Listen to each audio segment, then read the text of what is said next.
ẹnìkan ẹsẹ̀ béèrè ẹni ó rí i pé aládàádálẹ̀ lẹ́nìkan ó wá ní ìwọ náà lára ń kọ́ kí ni tó rí sí wọ́n á sọ pé mi ò rí sáládàádálẹ̀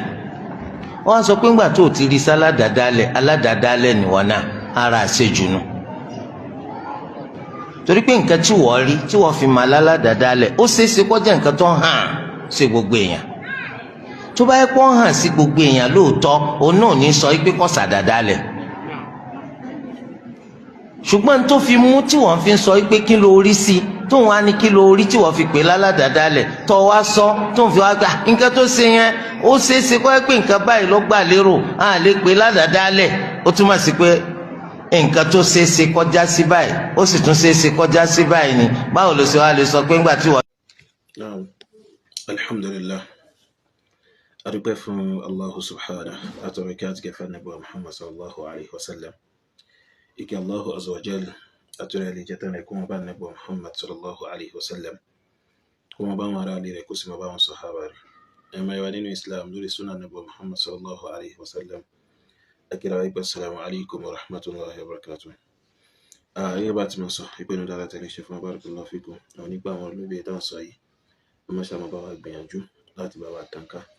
nítorí kí àǹfààní rẹ̀ lè bá ṣe kíni kó lè bá kárí. Mo láǹfààní àti gbọ́rọ̀ tí olùmọ̀wá so Dr. Sharafuddin Gbadebo hafidhahumullah wa ra'ahum wa saddada ala al-khayri khutahum wa thabbatahum ala al-haqq kí Allah bẹ́ẹ̀ dá mọ́ ṣàbá ní ṣe ọ̀pọ̀lọpọ̀ dáadáa fún bàbá. So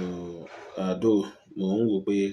so ṣé kí n kọ́mẹ́ǹtì lórí ọ̀rọ̀ wọn àbí kí n má kọ́mẹ́ǹtì what so àwọn ọmọ ẹ̀yà wọ́n ṣe àwọn ọ̀rọ̀ àwọn kọ̀ọ̀kan pẹ̀lú that is àwọn post táwọn ẹni kọ̀ọ̀kan make so àwọn post táwọn èèyàn kọ̀ọ̀kan make lórí ọ̀rọ̀ tí Dr. Sharaf sọ yìí so lórí al-ilzamu bit-tabdi' so alzama àwọn èèyàn so pẹ̀lú pé so kí wọ́n bá dá ẹni tí wọ́n bá rí pé ẹni táwọn bá rí pé oníbídà ni so èmi wò pé ọ̀rọ̀ tí Dr. Sharaf sọ so laysa ala al-itlaq so torí àwọn kan ń gbé àwọn fídíò kan jáde tó jẹ́ fídíò tí Dr. Sharaf hafidhahullah wa ra'ah nípa pé wọ́n ń ṣe ilzamu fún ìkànnù àwọn afá pẹ̀lú ìpè afọ́ oníkíjìpá ní oníbídà oye ẹ máa nínú ẹ̀sìn wa àwọn àdádálẹ̀ kan bẹ tó yá sí wípé ẹni tí ń ṣe àdádálẹ̀ yẹn gan òun gan náà yóò mọ̀ pé àdádálẹ̀ lòun ṣe bídà lòun ṣe so àwọn àdádálẹ̀ tó yá sí wípé kò rọrùn fẹ́nikẹ́ni tó bá sọ pé òun gbé súnà dání àbí tí ń pèpè súnà kò rọrùn fún láti sọ pé kí ní yìí ṣe àdádálẹ̀ àbí kò yí sí pé kì í ṣe àdádálẹ̀ oye bí irú àwọn àfọ oníkíjìpá nìsín so ẹni tó gbé súnà dání wò àbí tó mẹ́sàn-án lọ́bẹ̀ẹ́ dá wò yanjú ni ó sọ pé àwọn àfọ oníkíjìpá èṣù ní bídà hàtà àwọn al-Ikhwanul Muslimun tí wọ́n jẹ́ ẹlẹ́gbẹ́ gan wọ́n mọ̀ pé àwọn àfọ oníkíjìpá òní bídà ni wọ́n so kẹwàá ló máa gbé fídíò Dr. Sharaf tí wọ́n fi sọ̀rọ̀ lórí ìkànnà àwọn àfà ipe tọ̀wọ̀n ṣe lè máa rí èyí mufti Ìlọrin ní oníbídà so láti fẹ́ máa fi ṣẹ̀rí pé bóyá Dr. Sharaf ń ṣe al-ilzamu bit-tabdi' oye kò jọ mọ́ra wọn rárá àti rárá so ọ̀rọ̀ tí wọ́n sọ nípa pé so àìmọ̀mọ̀ ṣe ilzamu bit-tabdi' àwọn ẹni tó já sí wípé zọ́hírù wọn súnnà ni wọ́n ṣe oye so ìpèpè wọ́n pèpè lórí ojú ọ̀nà súnnà àmọ́ ó ṣe é ṣe kó yá sí pé àwọn àkọ́wò kan ó ṣe kí ni ó ṣẹlẹ̀ sí wọn àwọn àṣìṣe kọ̀ọ̀kan so àbíkẹ́ so àwọn kankan ò clear sí wọn oye irú àwọn ẹni tí wọ́n ń sọ nìyẹn kì í ṣe bí irú àwọn àfọ oníkíjìpá so àwọn ọlọ́bẹ̀ yọ̀ gan tí wọ́n bá àwọn àfọ oníkíjìpá ṣe àwọn gan náà mọ̀ pé oníbídà làwọn àfọ oníkíjìpá náà àmọ́ bóyá nítorí pé àwọn wò pé àwọn fẹ́ fi ọwọ́ dídẹ̀ mú wọn so tí ó sì lè ṣàǹfààní náà so torí ẹ̀ wọ́n sì jọ ń ṣe so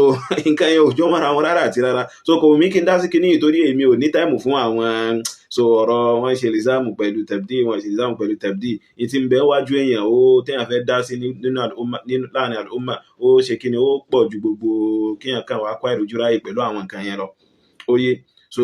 àmọ́ mo kàn fẹ́ yọ nùkútọ̀ pé àwọn kan wọ́n lọ ń gé fídíò Dr. Sharaf nípa pé wọ́n sọ̀rọ̀ nípa àfà ìkan náà àwọn àfà tí wọ́n fi ń bá wọn sọ pé so pé ṣebí mufti Ìlọrin ṣebí oníbídíà ni wọ́n nǹkan bẹ́ẹ̀ so kì í ṣe bí irú bídíà àwọn eléyìí ni wọ́n ń sọ náà kìí ṣe bí irú bídà àwọn eléyìí náà sọ àwọn eléyìí Tìjàní àpárakú gbóǹtarìgì Tìjàní yàtọ̀ sí eléyìí wọ́n ti láwọn afkaru tó léwu tí wọ́n ti pèpè sí nílẹ̀ Yorùbá so oye so irú àwọn eléyìí so àwọn eléyìí èèyàn gbọ́dọ̀ ṣe ìlìsáàmù fún yàn lórí ẹ̀ pé èèyàn gbọ́dọ̀ ṣe ìlìsáàmù fún yàn lórí àwọn eléyìí pé oníbídà ni wọ́n gbọ́dọ̀ rí wọn lóníbídà oye báyìí àmọ́ àwọn ẹni tó yá sí pé so wọ́n ń gbìyànjú àti pèpè sójú ọ̀nà súnà àmọ́ àwọn àtọ́ àwọn àṣìṣe kọ̀ọ̀kan àbíkẹ́ àìgbọ́ àwọn kankan ò clear sí wọn tó oye tí wọ́n bùkátà sí ìjomitoro ọ̀rọ̀ pẹ̀lú àwọn èèyàn lórí ẹ̀ oye so tó sì yá sí pé nǹkan yẹn so ẹlòmíì lè má rí sí bídà oye so irú tí Dr. Sharaf ń rí fà sí nìyẹn so nǹkan tẹ́ ń kó fídíò Dr. Sharaf jáde lé lórí kò tí ẹ̀ jọmọ́ra wọn rárá àti rárá so eléyìí ni àlàyé tí mo kàn fẹ́ clear lórí ọ̀rọ̀ tí olùmọ̀wá Dr. Sharafuddin Gbádébọ̀ jẹ́ tí wọ́n sọ so tí wọ́n wí hafidhahullah wa barakallahu fik. ẹ máa nínú ẹ̀sìn wa lórí fundraising tí à ń ṣe tá a sì ń gbìyànjú àti jẹ́ kí ó wá sí ìmúṣẹ so pẹ̀lú pé a fẹ́ fi ra ilẹ̀ gẹ́gẹ́ bá ti ṣàlàyé fúnra wa fún mọ́sálásí àti ilé kéwú so táyì sọ pé ilẹ̀ náà ń lọ fún 14 million naira tó alhamdulillah lọ́wọ́lọ́wọ́ báyìí Allah bá yẹ̀dá ní ká ti rí almost 3 million naira lọ́wọ́lọ́wọ́ báyìí 3 million naira lọ́wọ́lọ́wọ́ báyìí so ẹ wo wallahi tábà ní parọ́ so abi Allahu azza wa jal kó mọ́ ṣàṣàn gbogbo àwọn ẹni tí wọ́n dá sí kálọ̀ bá yẹ̀dá sàn ilẹ̀ sàn lórí gbogbo bí tẹ́ ẹ bá ti ń fi sọpọ́ọ̀tì ránṣẹ́ sí wa lórí nǹkan yìí tá a mọ̀ yín lójúkojú tẹ́ ẹ mọ̀ wá lójúkojú tó tayọ yí pé so orí ẹ̀rọ ayélujára òun ni ẹ ti ń wò wá tẹ́ ẹ ti fẹ́ràn dáadáa lára wa Allah bá yẹ̀dá yóò bá wa ṣàgbéga fún yín yóò sì bá wa ṣe dáadáa fún yín yóò sì bá wa ṣàlékún arzikì fún yín òye so tó ń túmọ̀ sí pé lọ́wọ́lọ́wọ́ báyìí tí ń bẹ wájú wa tá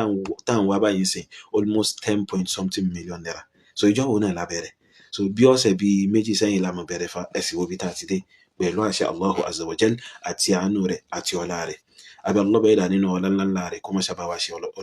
ọ̀pọ̀lọpọ̀ arzikì fún yín kó sì bá wa dáàbò bò yín àti àwa náà àtàwọn ẹbí wa lápapọ̀ so àkáǹtì wa 00457902267 00457902267 Unity Bank Shehu Ahmad Yusuf jazakumullahu khairan wa barakallahu fikum.